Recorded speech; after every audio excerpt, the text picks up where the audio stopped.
Heading to Texarkana. I have to get blood work done today. I've been doing this every week. I just couldn't talk about it on the vlogs because you guys would see me go, and I said like I had a little like appointment type of thing or whatever, but we hadn't announced the pregnancy yet. But anyway, I go every week so they can send my blood work results to Dallas. I used to go to Dallas for blood work, but now that I don't go for any actual appointments, they just said I can go locally.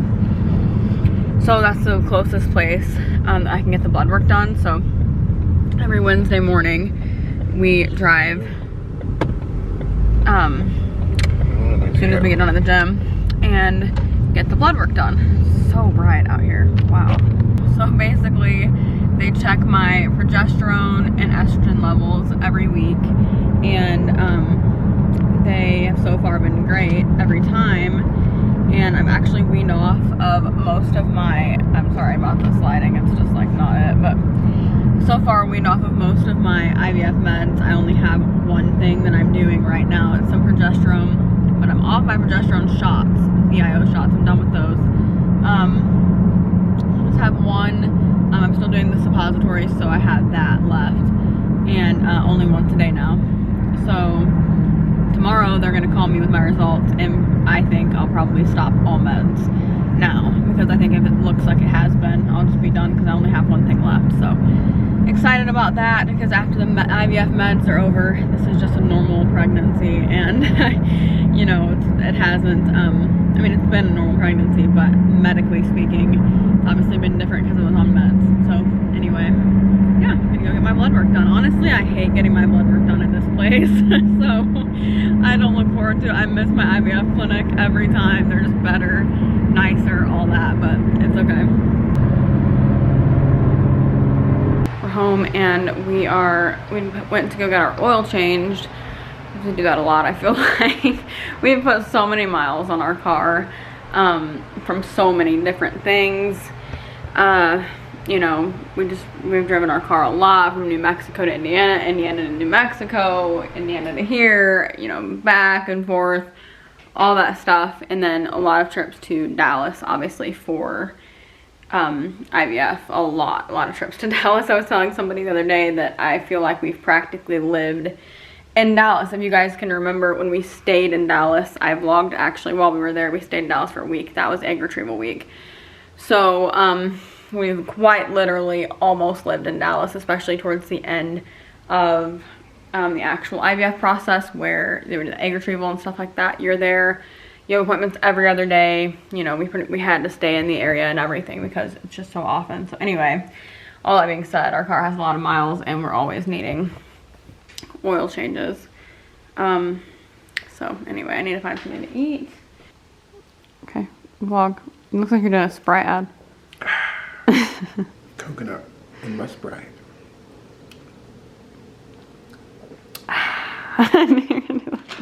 Okay, so I just got another package from Pinch Me. I talk about this all the time. It's where they send like samples and things like that.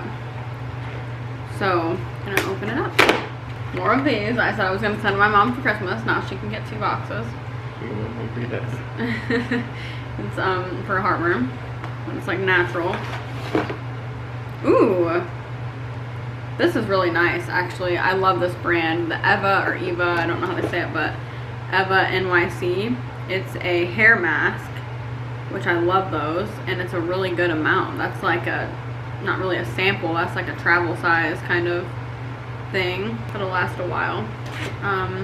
They sent another one of these, which I didn't love last time. They're not horrible, but they're the Slim Fast Keto Fat Bombs. They're like a healthier, like Reese cup kind of thing, but they don't taste like a Reese cup. And now the cat's both have a treat, because if you remember when I opened up another one of these, it's like lickable treat for a cat. I said that looks like our cat Ginge, and yeah, they'll both have one now. I haven't given them to him yet. And then more of these, so it's pretty much the same thing we got last time except for this hair mask, which is good. Oh, the other box was Manny's, that's why. So more of these little Haribo gummy bears. From Germany. From Germany. So yeah, that's our little pinch me box. I did open this. It smells so good. I love the way their products smell. They're kind of like a baby powder kind of smell. Yeah, it's a lot like baby powder. It's really good.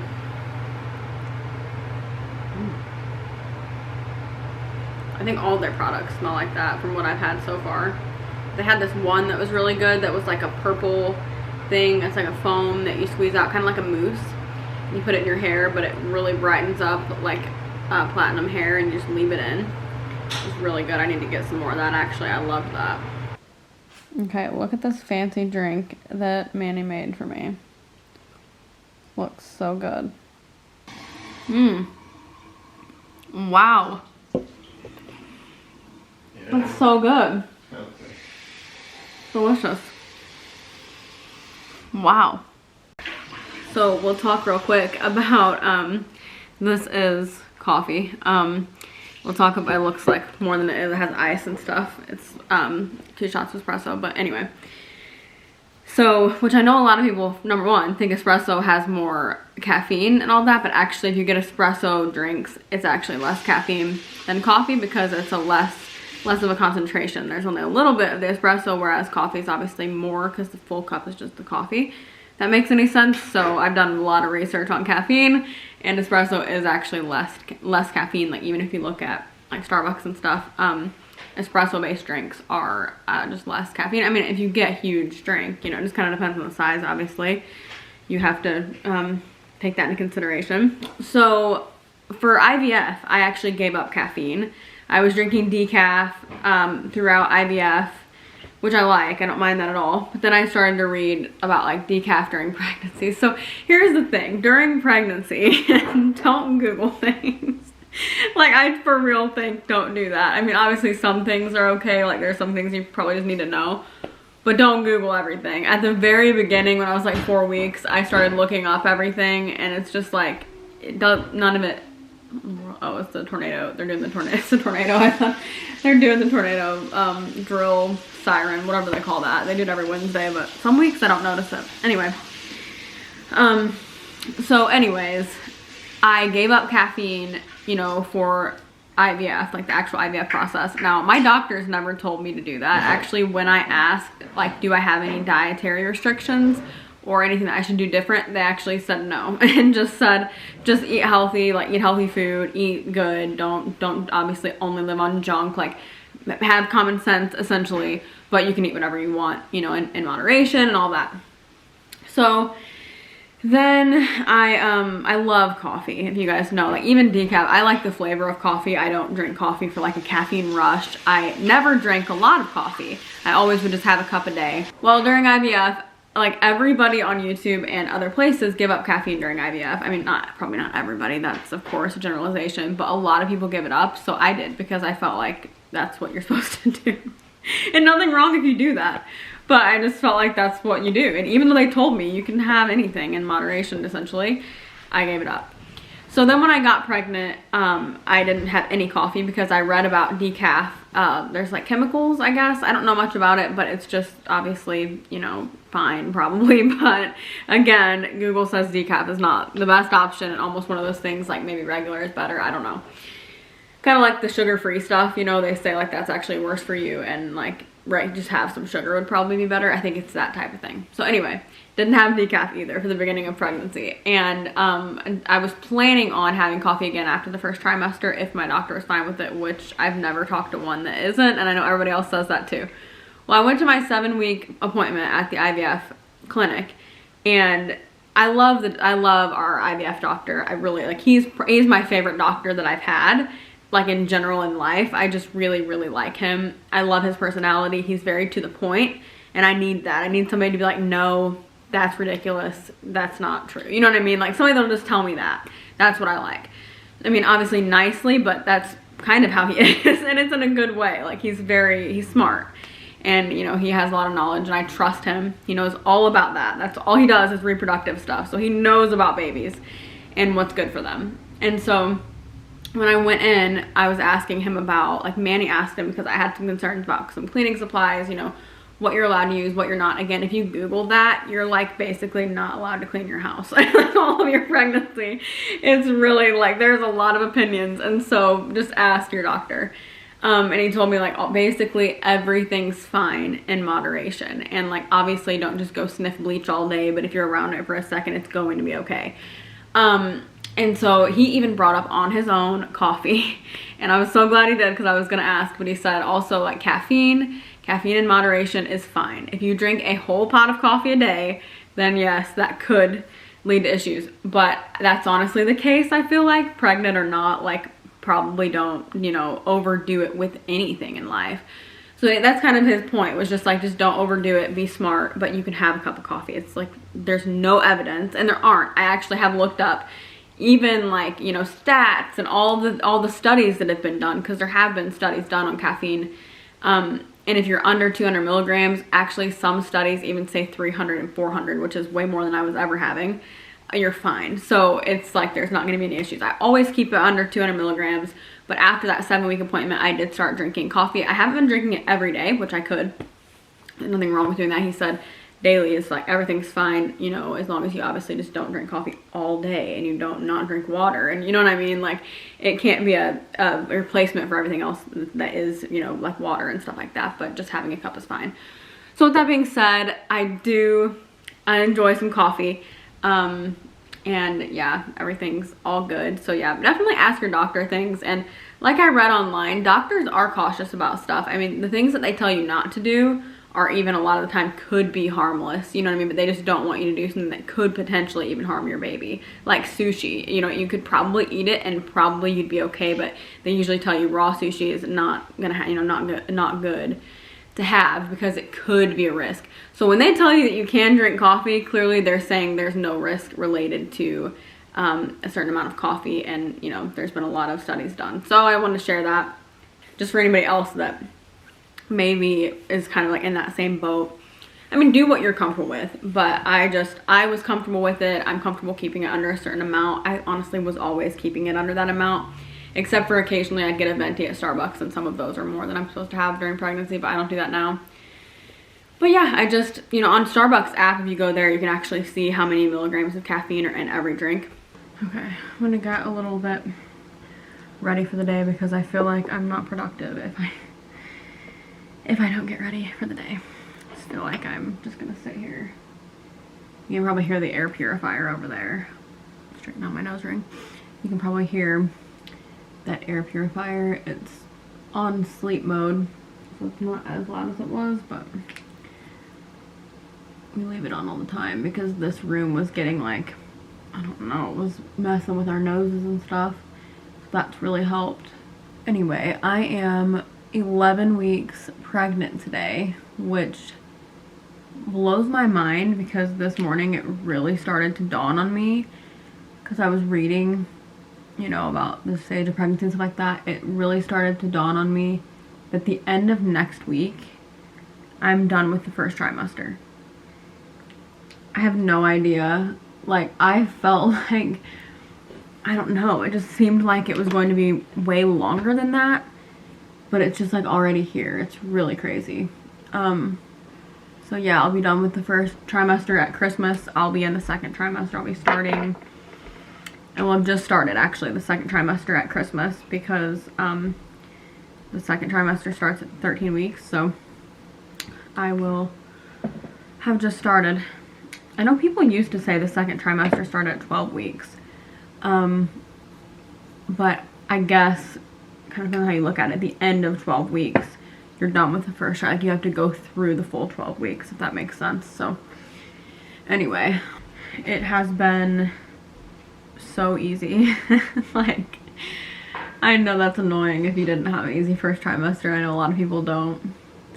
but it's been so easy for me and so fun. I love being pregnant. I told my mom last night I would do this all the time. Like, I love this. Another thing I wanted to say is, I don't know if you guys have noticed or if you've followed me like long enough to know this, but I used to have, well, probably at some points still do, I just don't during this pregnancy, but I had really bad like hormonally induced acne. If you look back at the IVF docu-series we did, pretty much that whole time I had some breakouts because we were pumping, you know, hormones, and they are the hormones that cause the acne. So you know, we were just my skin was pretty rough for a little while, and then I got pregnant and it cleared up. I mean, like right away. As soon as I got pregnant, my skin just looked good, and it has continued to look really good this whole pregnancy. And I know the first trimester, a lot of times people, because you know the hormones are, you know, obviously a lot in the first trimester, people, that much. yeah, people are always talking about like the first trimester skin is bad, but mine has looked really good. And then I also used the Rosa Light LED mask, and that really helps too. I just don't think that I have acne during this pregnancy. I really don't. It's really weird. I thought that I would because I've always had hormonally induced acne, and obviously in pregnancy there's a lot of hormones, so I just kind of expected I would have acne in the first trimester. It's been like my skin is so clear. It's just really crazy. So that's a definite perk. I know that it won't necessarily be like that every pregnancy. Let me know in the comments if you have been pregnant, like what your skin was like. And I know a lot of people say, and this is getting into a whole other topic, but I know a lot of people say that it could be tied in with the gender, which I don't know if there's any evidence behind that. I'm pretty sure it's like a wives' tale, because obviously every woman reacts differently to hormones and stuff, so I don't think it's a, I mean, I know it isn't a telltale gender sign. Whether or not it could be a sign, I don't know, but I know it's obviously not for sure. But a lot of people say that not having acne, like a lot of people say that a lot of the time points to a boy. And that more acne, like they say girls steal your beauty or whatever, like is the phrase people say. So like having more acne would point to a girl. And I think I've talked about this, or maybe not in the vlog, because I know I have in the pregnancy updates, which I need to start uploading. But I really do feel, and other people do too, it isn't just me. I don't know what this is. Everybody always says like they just had a feeling about a gender when they got pregnant, and I always thought, how do you have a feeling about that? Especially if you've never been pregnant before. You know, it's not like I've already been pregnant with a boy and I feel the same. I've never been pregnant, so I don't know, but I do genuinely feel like this is a boy. We don't have a preference, so obviously like girl or boy, I'm not saying like I hope it's a boy, I'm just saying I have a feeling it is. And I mean, I would love to have a boy. Growing up, my sister Janine, she has boys, and they were born when they're like my brothers. I've shown them before, whatever, but they're like brothers to me. I was like 5 when the first one was born, maybe 6, 5 or 6, I gotta figure that out, but I was little when the first was born, and then I think I was, you know, I don't know, obviously a couple years older than that when my other nephew was born. And so I always just like pictured having that life, not for any specific reason other than I was around little boys so much, you know. So I was around little boys, and I just kind of always thought like that's what I'll have. I'll have little boys. And then when my nieces started to be born, I was like, oh yeah, I can have girls too. Like, this is super fun. I think both are so fun. I don't think that one is more fun than the other. I love both. So I would love to have both. I would love to have 2 boys, 2 girls, 3 boys, 5 girls, whatever I can have. I would love to have anything. I think going through infertility too really like takes away any preference. Like, I don't care if you know what I mean? Like, I don't need a boy and a girl. I just want whatever God gives me is all I want. Like, I have no preferences right now. But we do have names picked out, and I would love to be able to use our boy name and girl name, and we have some other names for extra babies. But, you know, I'll take whatever. I don't care. Just super excited, but I am excited even though we don't have a preference to find out gender, because obviously I feel like that's one of the steps in pregnancy that just makes it even more real. Like you can picture like, oh my gosh, I'm gonna have this little person, and we have names picked out, so we'll be able to like officially call the baby by name and stuff. I feel like that really changes it. So every week I've been putting this dress on and taking my bump picture with this dress on, just so I can see like how I started, how, you know, I'm gonna look towards the end, because obviously I could wear this for a long time. It'll get stretched, but I could wear it for a long time, you know, as my belly grows and everything, so I can have little bump pictures. But anyway, I'm going to take today's picture because today is the 11-week mark, so I'm going to take our picture. Okay, so I'm going to go ahead and end today's vlog. I have to edit it before we go to church tonight. We have youth, so I'll end it before that since we're going to get back late. But anyway, thank you for watching. Remember, you are incredible. Jesus loves you, and I'll see you tomorrow. Bye.